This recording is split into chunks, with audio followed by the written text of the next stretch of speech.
I think that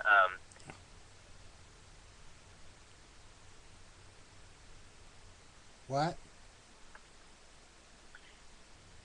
hello. Yeah. You can hear me? Yeah, barely. I was Oh, talking to this man in Beverly Hills, and I don't know how many houses he has, but his whole thing was he's a successful businessman. Well, he's into real estate, and he asked me some questions. After he told him about himself, showed off a little bit. We gay men really like to do that. They like to show. We like to show off. Like look, I'm a catch.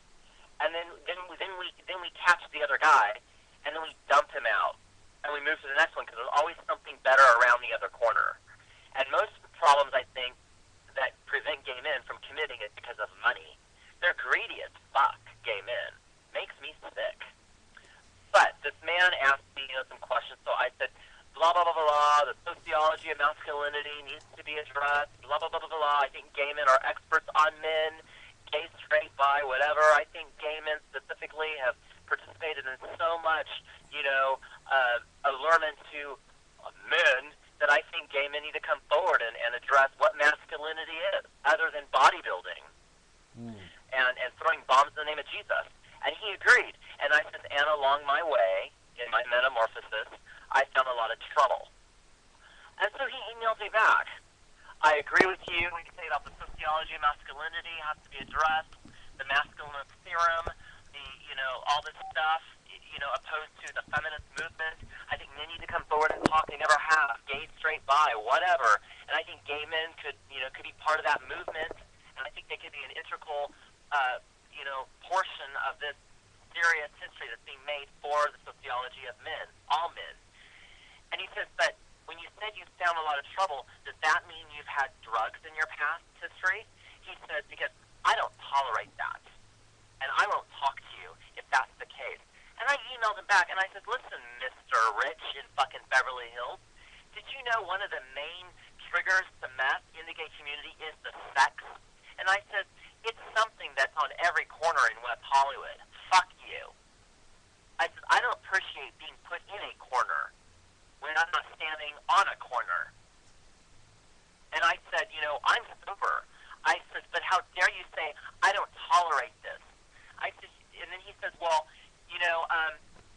I doubt you want to be with me because, I don't have a lot of class. And I said, you know what, you're talking like an alcoholic.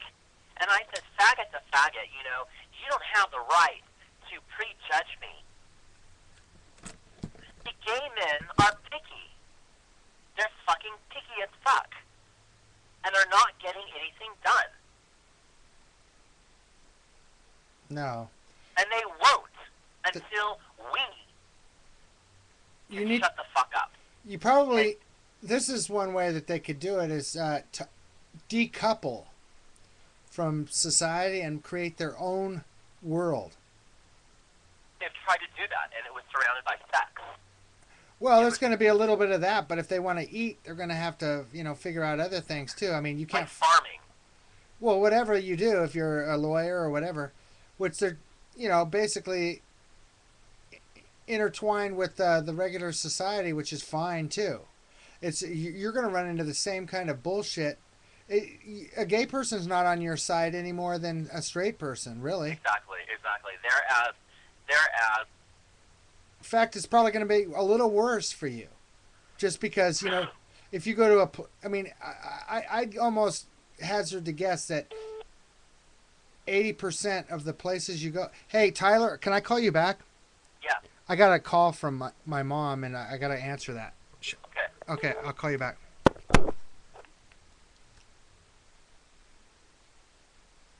Hello? Sorry about that.